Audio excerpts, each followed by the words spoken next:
economic erosion, and bubble-based economies. Let's go through some of our history and see how we've gotten to where we are. For a long part of our history, we were farm-based. Farmers stayed at home, grew their crops, provided for themselves.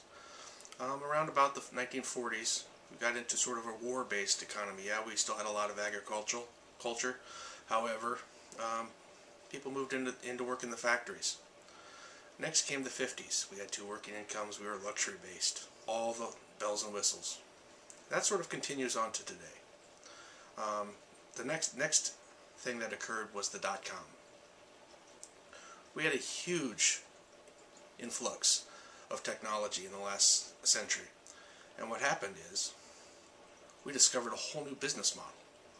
You could go online and create a .com and market directly to people with whatever you wanted to sell. Next, we had the mortgage-based economy. And we all know what happened there. I'm going to go through some of these and show you how we got to where we are.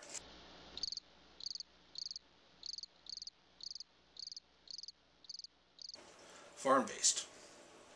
For the most part, families lived separated from others. They got together occasionally, but for the most part they were on their own. They grew a lot of their own food. Yeah, sometimes they ordered from the Sears catalog.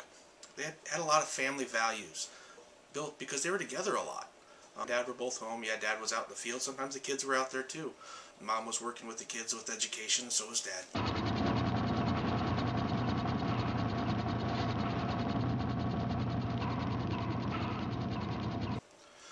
After the farm-based, well, we know what happened. There was the Great Depression. And here comes the first bubble economy. There was a big push to rebuild the infrastructure of this country, creating a bubble that would create jobs.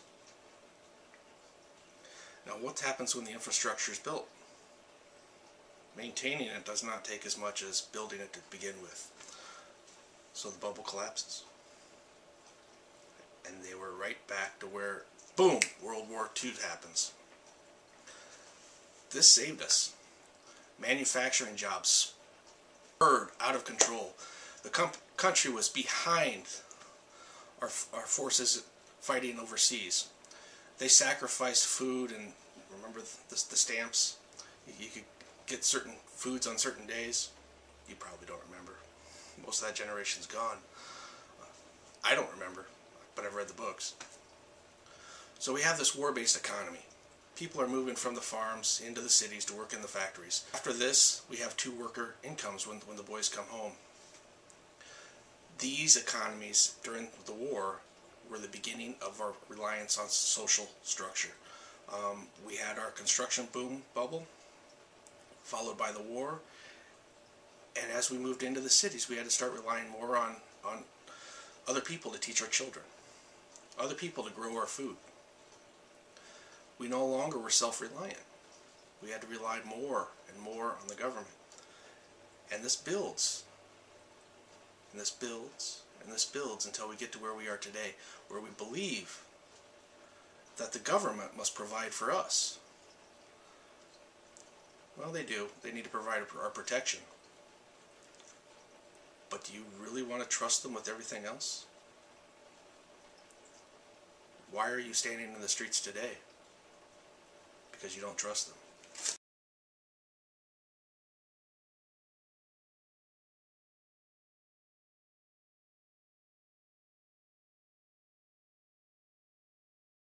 Next, we're going to move into what I call luxury-based. From about the 50s on, after World War II, we had an influx of GIs back into the workforce. We had two incomes. The women had gone off to work in the factories, and now we have two-income households. Lots of extra money. Well, and lots of less time. So convenience became an issue. Washers, dryers, TV dinners. They became real necessities. You couldn't go to a laundromat. You couldn't hand scrub clothes for hours on end. You needed a way to get it done in quicker periods of time. Both parents were working. Not as a whole, but there was a lot more than there used to be. Incomes were still relatively high. We still made a lot of goods domestically, and we still exported a lot of agriculture. So what happened? Well, the next biggest hurdle that I think came along was the .com.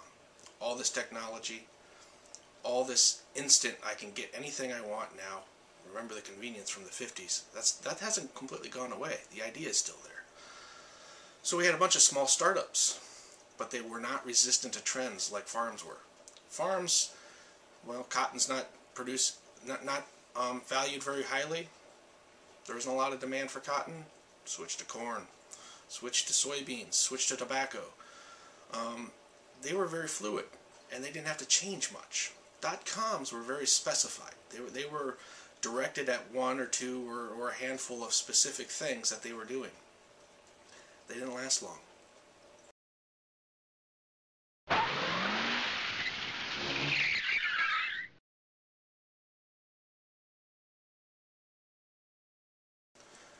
And now why are we in the predicament we're in now? Mortgage-based economy. That bubble. This started when they decided we needed a way to build our economy with jobs moving overseas. Well, what can we do domestically to build the economy? Let's get everyone in a home. Fannie Mae, Freddie Mac, Ginnie Mae, all got on board with this. These are all government entities. They're all backed by the U.S. government. Started producing products that would allow other people with limited resources to get into mortgages. It worked. We had more people in houses than we've ever had before. It was built on the assumption, the false assumption, that values would rise forever. The problem is there were no domestic jobs and domestic exports to support it. As these values of these homes continued to increase, we didn't have the income to support that. The products were devised and created and marketed by groups like Acorn, Fannie Mae, Freddie Mac. They were set out to get everybody into a home. If they could remotely qualify, let's put them there. So what happened? The false assumption that values would rise indefinitely, with no domestic supporting jobs or income. Those jobs are going overseas. That bubble popped. It's gone. We're feeling the wrath of it, and we're screaming, banks, banks, banks, you're to blame. Are they? They were marketing a lot of the government programs, a lot of the government products to get people into homes. You see Fannie and Freddie are falling apart right now. The things that were set in place to make this happen were set in place by our government. The politicians that are in office now telling you to blame the banks. The banks had their role, but they weren't doing anything wrong, at least legally. So you have to ask yourself, is punishing the banks the solution? Or do we need to get new politicians and a new stable economy that is not bubble-based, that is more of a widespread initiative to build jobs in this country? Look at my economic recovery and job revitalization plan. That act will put a loose framework around business to entice jobs back to this country and bring wages up to a point to where we can maintain an economy well into the future. Look at that closely. If you want to play the blame game, go for it. You're not going to get anywhere. The powers that be are too big.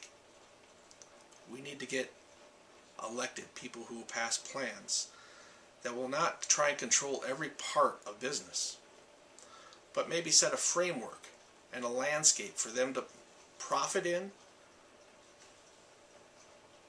that allows you and me, the American worker, to do the same.